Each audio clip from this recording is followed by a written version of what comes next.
আজ ছিল মামামের শেষ পরীক্ষা, মানে একদমই আজকে পরীক্ষা কিন্তু শেষ। আর এবছরের মতো আপাতত এখানেই ইতি। তো এখানে রেডি হয়ে মামামকে নিয়ে বেরিয়ে গেছি পরীক্ষা দেওয়ার জন্য। ঠিক আছে, তো আজকে পরীক্ষা শেষ হলে এবছরের মতো আপাতত কিন্তু শেষ।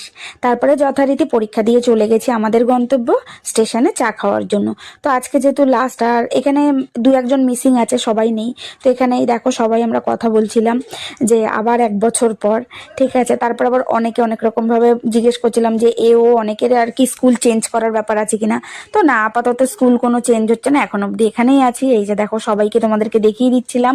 আর এখানে আমরা এখন চা বিস্কুট খাচ্ছিলাম। তো এই দেখো খেয়ে তারপরে চলে যাবো কিন্তু সোজা স্কুলে, কারণ বেশিক্ষণের কাজ না।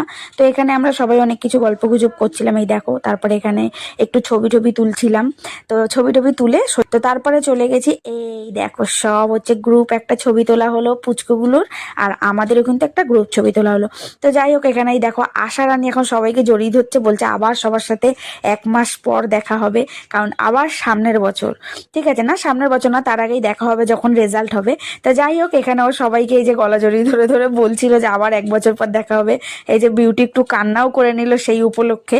তো যাই হোক, ভালোই গেল। ঠিক আছে, লাস্ট দিন আবার সবার সাথে দেখা হবে 1 বছর পর।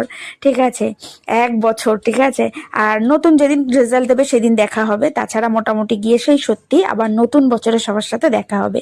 তো এখানে চলো এখন আমরা কিন্তু সবাই একটু বেশ মানে কথাবার্তা বলে তারপরে কিন্তু চলে যাচ্ছি বাড়ির দিকে। এবার যে যার বাড়ি চলে যাব। তারপরে দেখো এখানে আবার আরেকটা জিনিস, সৌমি সবাইকে চকলেট কিনে দিল। ঠিক আছে, সব পুচকুগুলো